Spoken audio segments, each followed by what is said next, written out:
अचानक आपके कॉलोनी में आ गए तो भगवान का कार्य यदि आप संभालेंगे तो आपके घर में जब कोई अचानक शुभ कार्य होगा तो समय आने पर भगवान शंकर गुप्त रूप से अपनी मदद पहुंचा देंगे और आपका वो कार्य सिद्ध हो जाएगा।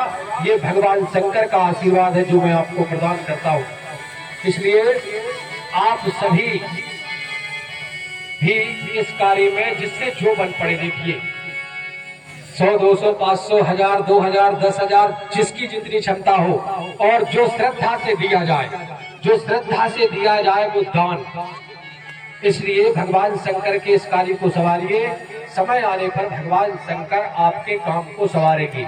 आज ही नहीं कह रहा मैं कि आज ही कर दूं, नहीं, अमावस्या तक चलेगी। इसलिए सोमवती अमावस्या तक सोच विचार कर घर में सलाह करके दान करना चाहिए, अपने मन से नहीं। पत्नी को बिना पति के पूछे कहीं भी कोई भी दान जो है वो अपने पति की अनुमति लेकर करना चाहिए। पत्नी को भी दान अपनी पत्नी से पूछकर करना चाहिए।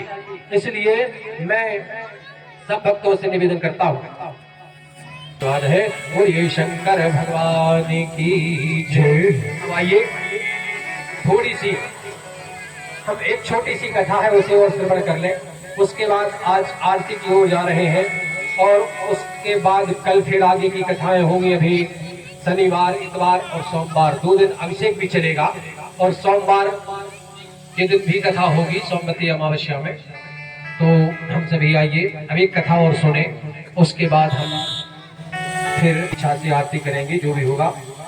आइए अब आगे सूत जी महाराज से ऋषियों ने पूछा, बस केवल 15 मिनट और दीजिए आप। मैं आपको एक ऐसी सुंदर कथा भगवान की श्रवण करा रहा हूँ जिस कथा को यदि आप श्रवण कर लेंगे तो याद रखना भगवान की भक्ति करना आप कभी नहीं छोड़ेंगे। ये मैं तांबे के पत्रा पर लिखकर दे सकता हूँ। यदि इस कथा जो मैं बता रहा हूँ केवल 15 मिनट और शांति से आप विराजमान हो जाइए। 15 मिनट दीजिए। मैं जो कथा सुना रहा हूँ उस कथा को यदि आप श्रद्धा से सुन लेंगे तो मेरा विश्वास है, कागज पर नहीं तांबे के पत्रा पर लिख कर देता हूँ, आप कभी भक्ति करने से मुख नहीं मोड़ सकते। भगवान की भक्ति आपके हृदय में पक्की हो जाएगी। कभी वो भक्ति आपकी डोलने वाली नहीं होगी, कभी आपकी भक्ति से आप विचलित नहीं हो सकते यदि आप मेरी इस कथा को ध्यान पूर्वक सुनेंगे। तो मैं ज्यादा समय नहीं लूंगा, केवल 15 मिनट के समय में आपको ये समझ लीजिए एक अमूल्य, इतनी मूल्यवान कथा है जिसका कोई मूल्य नहीं है। ऐसी कथा सुना रहा हूँ भगवान शिव महापुराण की, उसे आप ध्यान पूर्वक सुनिए। सूत जी महाराज से ऋषियों ने पूछा, सूत जी महाराज से ऋषियों ने पूछा कि हे भगवान ये बताइए क्या भगवान शंकर की भक्ति करने वाले को भी कष्ट मिलता है? भगवान शंकर की भक्ति करने वाले को भी कष्ट मिलता है कि नहीं मिलता? और भगवान शंकर से कुछ मांगने वाले को दुख मिलता है कि नहीं मिलता? तो सूत जी महाराज ने कहा कि हे ऋषियों ध्यान पूर्वक श्रवण कीजिए। भगवान शंकर की भक्ति करने वाले की भी कठोर परीक्षा होती है एक बार जीवन में, और भगवान शंकर से यदि कोई कुछ बड़ा मांगता है तो उसके लिए कठोर से कठोर परीक्षा देनी पड़ती है। भगवान शंकर जो है देखिए रावण सर काट काट कर चढ़ाता था तो भी भगवान शंकर प्रसन्न नहीं हुए थे। जब उसने इसकी अति कर दी थी तब जाकर भगवान शंकर ने आशीर्वाद दिया था कि जितने सर तूने मुझे चढ़ाए उसके अनंत गुना मैं तुझे देता हूँ। तो राम जी काटते थे और उसके सर आ जाते थे। भगवान शंकर कठोरतम परीक्षा लेते हैं। बोले महाराज कोई कथा सुना दो तो? बोले सुना देता हूँ, सुनिए। अब आप भी सावधान हो जाइए केवल 10 मिनट के लिए, और उसमें मैं जो कथा सुना रहा हूँ उसे आप ध्यान पूर्वक हृदय में धारण कर लीजिए। देखिए कथा को।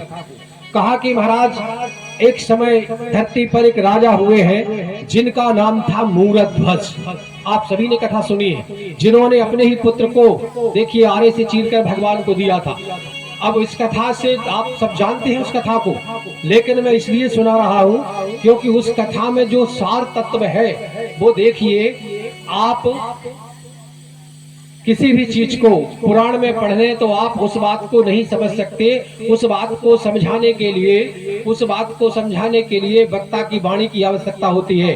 वक्ता अपनी वाणी के द्वारा, क्योंकि वक्ता की वाणी पर माता सरस्वती बैठकर ही भगवान की कथा सुनाती है, इसलिए वो कथा हमारी समझ में आती है।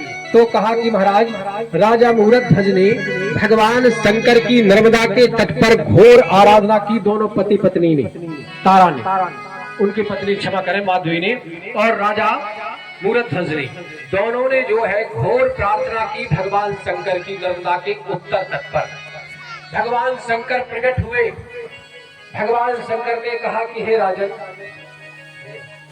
भगवान शंकर ने कहा कि हे राजन, आप जो है मांग लीजिए क्या चाहिए। तो राजा ने कहा कि हे भगवान, मेरे पास सब कुछ है, मुझे केवल अब एक ही चीज की इच्छा है, वो यदि आप प्रदान कर दें तो मेरा जीवन सफल हो जाएगा प्रभु।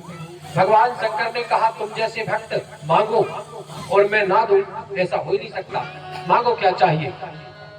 ये कथा मैं इसलिए बता रहा हूँ कि भगवान शंकर से कुछ मांगने वाले कोई भगवान शंकर कठोर तब परीक्षा लेते हैं और जब वो परीक्षा में खरा उतर जाता है तब उसे वो वस्तु प्रदान करते हैं, क्योंकि भगवान शंकर जानते हैं कि तूने जो मांगा है तू उसके लायक है कि नहीं। यदि नहीं है तो भगवान शंकर वो नहीं देते, और यदि आप हैं उसके योग्य तो भगवान प्रदान करते हैं। इसलिए मूरध्वज ने कहा महाराज मेरे पास सब कुछ है, मुझे एक चीज की इच्छा है। बोले क्या? बोले प्रभु ऐसी कृपा कर दो, मैं संसार का सबसे बड़ा दानी बन जाऊं और मेरा नाम युगों युगों तक चलना चाहिए। हे भगवान, जब कलयुग में भी कोई कथा हो तो मेरा नाम याद किया जाना चाहिए सम्मान के साथ। राजा मूरध्वज से कहा भगवान ने कि तथास्तु, जाओ, मैं तुम्हें आशीर्वाद देता हूँ कि तुम संसार के इतने बड़े दानी बनोगे कि तुम्हारा नाम जब तक ये ब्रह्मांड रहेगा तुम्हारा नाम रहेगा। तो जो भगवान के लिए, देखिए, भगवान के लिए त्याग करता है, दान करता है, समर्पण करता है, भगवान की कृपा से इस लोक में तो जय जयकार होती है, परलोक में भी उसकी जय जयकार होती है। तो भगवान से वरदान लेकर वो अपनी राजधानी लौट गए। समय आया, अब देखिए, अब उनकी परीक्षा की घड़ी आई। जब कुछ बड़ा मांगा है भगवान से तो बड़ा कष्ट भी उठाना पड़ेगा, बड़ी परीक्षा भी देनी पड़ेगी।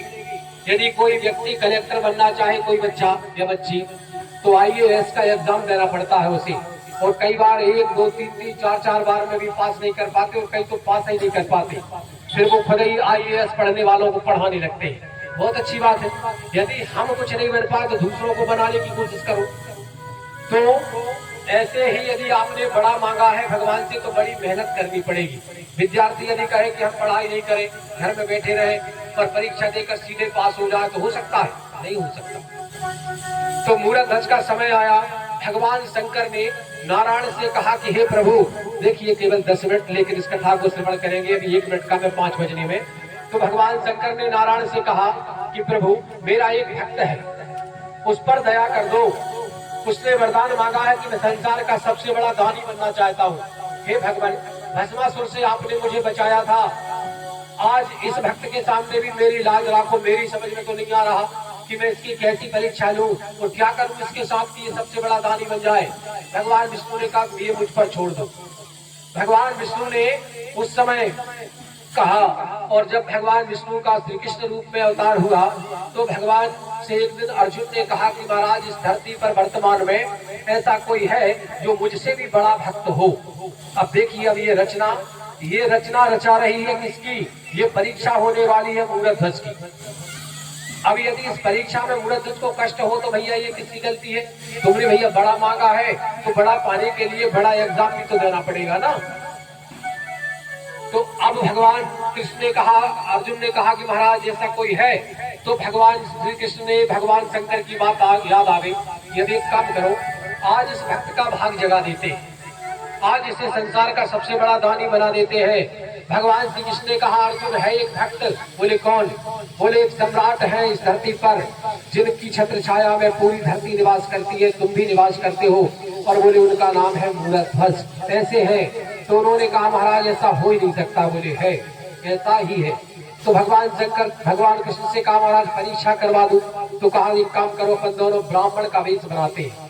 ब्राह्मण का वेश बनाया भगवान ने, और ब्राह्मण का वेश बनाकर भगवान ने यमराज से कहा कि यमराज तुम एक काम करो, तुम सिंह का रूप ले लो और हम तुम्हें एक साथ जंजीर में बांध लेते हैं एक रस्सी में, और हम तुम्हें लेकर जाएंगे मूरध्वज के दरबार में। और मूरध्वज ऐसा दानी है कि दरबार में आए हुए ब्राह्मणों को कभी निराश नहीं लौटाता। कहा महाराज ठीक है। अर्जुन और भगवान ने बीज बनाया ब्राह्मण का और जाकर मूरध्वज राजा की राजधानी में अलख जगाया। मुख्य द्वार पर आए, यमराज को बांधे हुए हैं सिंह के रूप में। पूरा नगर कौतूहल कर रहा कि ऐसे बाबा आए जो हमारे दरबार राजा के दरवाजे पे, जिनके साथ में शेर चल रहा है। यदि कोई बाबा अपने नगर में आ जाए अभी दो शेर बांध के अपने साथ, तो बताओ कैसा लगेगा अपने को। तो शेर लेकर आए हैं। उस समय राजा मूरध्वज को खबर पहुंची कि महाराज दरबारे पर ऐसे ब्राह्मण आए हैं जो शेर को बस में करके रखे हैं। तो कहा कि महाराज चलकर देखना चाहिए। राजा मूरध्वज आए, भगवान श्री कृष्ण अर्जुन ब्राह्मण भेष में है। उनसे कहा कि महाराज हम आपके दरबार में पधारे हैं, ब्राह्मण बहुत दूर से आए हैं, हमें भूख लगी, भोजन करना चाहते हैं। बोले महाराज भोजन की चिंता क्यों करते हैं, आप चक्रवर्ती सम्राट राजा मूरध्वज के दरबार में हैं, मांगिए क्या खाना है। कहा भगवान हम ज्यादा कुछ नहीं, हम तो दाल रोटी खाने वाले हैं, सीधा साधा भोजन करते हैं, मगर हमारे साथ एक अड़चन है। बोले क्या। बोले महाराज हमारा ये जो है सिंह है ना, हमारा वनराज, इसको भी भोजन चाहिए, और आप तो जानते कि ये कैसा भोजन करता है। बोले महाराज जानता हूँ, मैं राजा हूँ, मेरे चिड़ियाघर में बहुत से जानवर हैं, इसके खाने के लायक मैं उसको मांस की व्यवस्था भी कर दूंगा। कहा ठीक है, वो तो आप कर दोगे, लेकिन पहले हमें ये वचन दो, ये जो है हमारा शेर ऐसा वैसा भोजन नहीं करता। बोले महाराज मैं वचन देता हूँ, मैं आप लोगों को भोजन कराऊंगा। कहा तो पहले आप शर्त तो सुन लो। बोले महाराज जो शर्त होगी मुझे मंजूर है। कहा महाराज आपने तो सुनी नहीं शर्त और पहले ही संकल्प कर लिया। बोले संकल्प कर लिया तो पूरा करूंगा। बोले सुनिए, ये हमारा जो शेर है, ये जो है ये सूत जी महाराज इसलिए सुना रहे हैं ये कथा ऋषियों को। ऋषियों ने पूछा कि महाराज शंकर भगवान की परीक्षा लेने, शंकर भगवान की उपासना करने वाले को कष्ट होता है कि नहीं। तो सूत जी ने ऋषियों से कहा कि घोर कष्ट, भगवान शंकर की उपासना करने वाले की भगवान घोर परीक्षा लेते हैं, और वो जब खरा उतर जाता है तब भगवान फल प्रदान करते हैं। तो कहा महाराज जब मूरध्वज ने कहा कि बताइए, उन्होंने कहा महाराज ये वनराज जो है जिसके घर हम भोजन करते हैं उसके ही पुत्र का भोजन करता है। मूरध्वज के पैरों के नीचे से जमीन खिसक गई, घबरा गए और कहने लगे कि महाराज आपने पहले क्यों नहीं बताया। बोले आपने जल्दबाजी में संकल्प क्यों कर लिया, हमारी बात सुनी नहीं, और आपने उस पहलवान की भांति संकल्प कर लिया जो जल्दी से उतावला हो जाता लड़ने के लिए। बोले महाराज अब तो हमने संकल्प कर लिया, लेकिन क्षमा करें प्रभु, ऐसा कठोरतम प्रण आप लोगों ने क्यों नहीं रखा। बोले महाराज है ही हमारा प्रण, और हम कैलाश से चले और पहले ग्राहक आप ही है, आप के दरबार में आए भोजन करने। तो बोले ठीक है महाराज, मुझे मेरी पत्नी से पूछ लेने दो। अपनी पत्नी के पास आए और कहा देवी आप अर्धांगिनी है मेरी, बिना आपकी मर्जी के मैं कोई दान नहीं कर सकता, इसलिए आप एक काम करो, आप मुझे बताओ कि मैं दान कर दूं कि नहीं। पत्नी ने कहा बोले महाराज मैंने कभी रोका है आपको, आप तो पूरा राजपाट दान कर दो तो भी मैं आपको नहीं रोक सकती। राजा मूरध्वज ने कहा देवी आज राजपाट दान नहीं करना। बोले फिर। बोले आज प्राण दान करना है। बोले प्राण दान, एक कैसी बात कर रहे हैं आप। बोले हाँ देवी आज बहुत बड़े धर्म संकट में फंस गया। बोले बताओ क्या धर्म संकट है। बोले देवी दो साहब ब्राह्मण आए हैं, शेर है साथ में, भोजन करना चाहते हैं, लेकिन उनका शेर जो है वो जिसके घर वो भोजन करते हैं उसके पुत्र का ही मांस खाता है, ये उनका व्रत है। रानी ने कहा ये कोई बात हुई, भगा दो। बोले नहीं देवी भगाएंगे नहीं, पहले आप ही तो कह रही थी कि मैंने आपकी बात नहीं टाली, मेरा संकल्प है, आप झूठा करवाना चाहती हैं। रानी ने कहा महाराज ये संकल्प तो बड़ा घोर है, कैसे साधु है, कैसे ब्राह्मण है, जिस यजमान के घर भोजन कर रहे हैं उसके पुत्र का भोजन। बोले देवी क्या करूं मैं उनसे संकल्प में फंस गया। मूरध्वज रानी कहते हैं ऊपर हाथ उठा करके हे भगवान भोलेनाथ हमने तुम्हारी ये सेवा की और तुमने हमें ये कष्ट दिया। अब देखिए भैया तुम्हारे जो मांगा है उसको बनाने के लिए भगवान को आपको कष्ट देना पड़ रहा है। भक्त देखिए मांग कर भक्त तो मंदिर के बाहर आया, भूल गया। अब भगवान जब जो भक्त ने मांगा है वो देंगे तो उसमें कष्ट तो भक्त को होगा। अब मूरध्वज और रानी दोनों हाथ उठाकर कहते हैं कि भोलेनाथ हमने इतनी सेवा की और तुमने हमें ये सिला दिया भक्ति का, आज ऐसे साधु दरबार में भेजते कि वो हमारे पुत्र का दान मांग रहे। राजा रानी ने संकल्प किया कि हम अपना दान करेंगे। उस समय पुत्र से पूछा जो 12 वर्षीय था, उससे कहा कि बेटा तुम्हारे जीवन पर अब तुम्हारा अधिकार है, तुम समझदार हो गए, इसलिए हम तुमसे ये पूछना चाहते हैं कि हमने जो दान किया है तुम्हारी कुर्बानी देने का, तुम्हारा बलिदान देने का, क्या तुम्हें मंजूर है? पुत्र ने कहा माता पिता का ही दिया हुआ ये शरीर है, पुत्र के जीवन पर माता पिता का अधिकार होता है, इसलिए मैं अपना शरीर अपने माता को संकल्प सहित माता पिता को दान करता हूँ। वो मेरे शरीर का जो चाहे वो कर सकते हैं। ऐसे पुत्र थे उस समय। उनके पुत्र ने अपने शरीर का ताम्रध्वज ने अपने शरीर का अपने माता पिता को दान कर दिया। ऐसे कई प्रमाण मिलते हैं साहब। राजा ययाति की कथा आती भागवत में, जिनके मझले पुत्र ने अपने पिता को युवावस्था प्रदान कर दी थी, संकल्प से अपनी जवानी उनको प्रदान कर दी थी, जो उनका बुढ़ापा ले लिया था। 3 बेटे थे उनके, तीनों बेटों एक बार राजा ययाति वृद्ध हो चुके थे।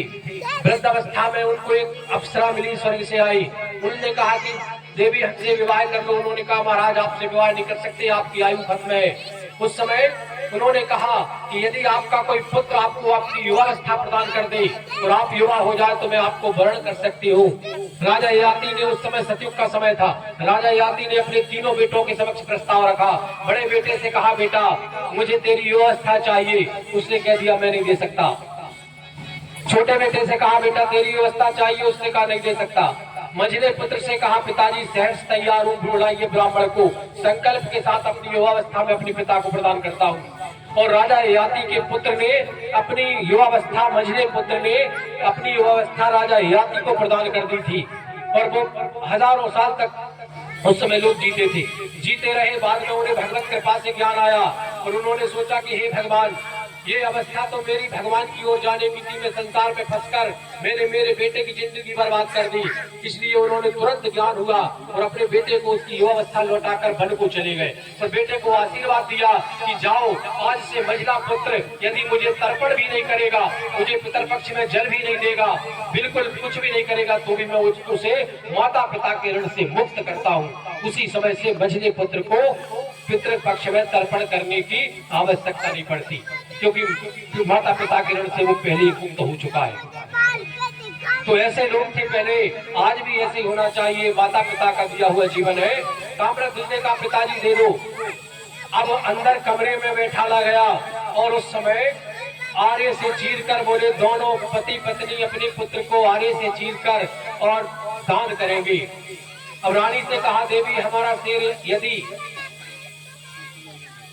और कहा कि देवी आरे से चीरकर जब 2 टुकड़े हो जाएंगे, एक टुकड़ा हमारा सिंह खा जाएगा और दूसरे टुकड़े को महल में ले जाकर ढाक कर रख देना, दूसरे टुकड़े को बाएं अंग को नहीं पाता हमारा शेर। और एक और शर्त है देवी, मैं ऋषि कहने लगे जो भगवान कृष्ण और अर्जुन थे ब्राह्मण वेश में, कहा देवी आंख से आंसू नहीं आना चाहिए, यदि आंख से आंसू गिर गएगा तो समझ लीजिए हमारा शेर भोजन नहीं करेगा। बताइए कितनी कठोरतम परीक्षा है, सतयुग के समय की है और ये उन्होंने दी थी, इसीलिए तो उनकी कथा हो रही। उन्होंने परीक्षा दी थी। राजा रानी को बंद कक्ष में रखा गया, सिंह को रखा गया, दोनों ब्राह्मण हैं। आरा चलाया गया, आरे के ऊपर चलाते समय इतने कठोर बन गए कि उन्होंने जैसे कोई गाजर मूली को काटता है ऐसे अपने पुत्र को आरे से चीर कर 2 टुकड़े कर दिया। एक टुकड़ा सिंह को दे दिया। रानी की बाईं आंख से एक आंसू गिर गया। भगवान ने कहा देवी ये क्यों हुआ? उन्होंने कहा भगवान आंसू इसलिए आया एक आंख में कि ये बाएं टुकड़े ने क्या किया था, अपराध किया था, जिसके कारण आपकी सेवा में नहीं लग सका। मैं रोई नहीं हूँ, एक आंसू केवल इस वजह से आया है कि मेरे पुत्र के इस बाएं अंग ने कौन सा अपराध किया था जिसके कारण इसको स्वीकार नहीं किया। कहा देवी ऐसी बात नहीं है। उस समय जब शेर का भोजन पूरा हो गया, अब भगवान ने कहा देवी अब एक काम करो, भोजन की थाली लगाओ और आप लोगों को भी हमारे साथ भोजन करना पड़ेगा इसी कमरे में। रानी ने कहा भगवान साधु आप जो भी है अब हम पर दया कर दें भगवान, आप भोजन कर लो। जिसने अपने ही पुत्र को आरे से चीरकर किसी हिंसक पशु के समक्ष डाला हो और उससे तुरंत भोजन करने की आप साधारण ब्राह्मण नहीं है, अपने रूप में आ जाइए और ये बताइए कि हमसे ऐसा कौन सा पाप हुआ था देखिए भक्त कभी कभी भाव में, भगवान की भक्ति में सही को गलत और गलत को सही लगने लगता है। दुख में भी आदमी देखिए कभी कभी सच्चाई को भूल जाता है। उस समय भगवान से कहा कि हमने कौन सा पाप किया था जिसके कारण हमारी इतनी कठोरतम परीक्षा हुई। भगवान अपने रूप में आए, कहा कि हे राजन मूरध्वज, तुमने कोई अपराध नहीं किया। याद करो तुमने कई वर्ष पूर्व भगवान शंकर से, मेरे आराध्य से क्या मांगा था। कहा भगवान मैंने मांगा था कि मैं संसार का सबसे बड़ा दानी बन जाऊं। तो कहा कि तुम आज से मैं आशीर्वाद देता हूं कि तुम्हारे समान दान करने वाला इस धरती पर भूतो न भविष्यति, ना तो भूतकाल में कभी हुआ है और ना कभी हो सकता है। आज से तुम्हारा नाम जब तक ये संसार रहेगा तब तक तुम्हारा नाम चलता रहेगा। वास्तव में आज हमारा और आपका ये प्रसंग जो है वो यही कहता है कि मूरध्वज जैसे दानी हुए हैं जिन्होंने अपने पुत्र को भी आरे से चीर कर दान दे दिया है भगवान की सेवा में। तो देखिए भगवत कार्य को जो संवारते हैं, जो बनाते हैं, भगवान उनकी झोलियां भर देते हैं भोलेनाथ। और हो सकता है देखिए कलिकाल में मूरध्वज ने कहा था भगवान इतनी कठोर परीक्षा मत लेना भोलेनाथ, अपने भक्तों की थोड़ी परीक्षा लेना। तो ये समझ लीजिए ये शिव महापुराण की कथा आप लोगों की परीक्षा ही समझ लो। इसमें आप हमारी मदद कीजिए, भगवान भोलेनाथ आपका भंडार भर देंगे, ये मेरा विश्वास है। बोलिए शंकर भगवान की जय। पंडित जी कौन सी कथा का आयोजन किया जा रहा है यहाँ पर, और आज कथा में भक्तों को क्या संदेश दिया आपने, कुछ बताएंगे विस्तार से? जी, यहाँ पर दिनांक 24/12/2024 से, हाँ जी, दिनांक 24/12/2024 से दिनांक 30/12/24 तक श्री शिव महापुराण कथा का आयोजन रखा गया है जी, जिसमें आज तृतीय दिवस की कथा में जी भगवान भोलेनाथ के द्वारा अपने भक्तों को किस प्रकार से आशीर्वाद प्रदान किया जाता है और भगवान भोलेनाथ के विवाह के उपरांत भगवान भोलेनाथ के परिवार की व्याख्या कथा में आज भक्तों को बताई गई कि किस प्रकार से भगवान का परिवार परम शांतिमय है। भगवान भोलेनाथ देवों के देव महादेव हैं, उनकी पत्नी माता पार्वती जो हैं वो महादेवी हैं, उनके पुत्र गणेश भगवान देवताओं के परम पूज्य प्रथम पूज्य हैं और उनके जो द्वितीय पुत्र हैं श्री कार्तिकेय जी महाराज वो देवताओं के सेनापति हैं। अर्थात विषमता होने के बाद भी परिवार में देखिए भगवान के कितनी बड़ी एकता है। मैंने ये संदेश दिया कि हमें भी परिवार में विभिन्न मतों के सदस्य होते हैं, हमें उन सभी में एक रूपता बनाकर परिवार को चलाने की कोशिश करना चाहिए। इसी प्रकार से राष्ट्र को चलाने के लिए भी एक रूपता की आवश्यकता होती है।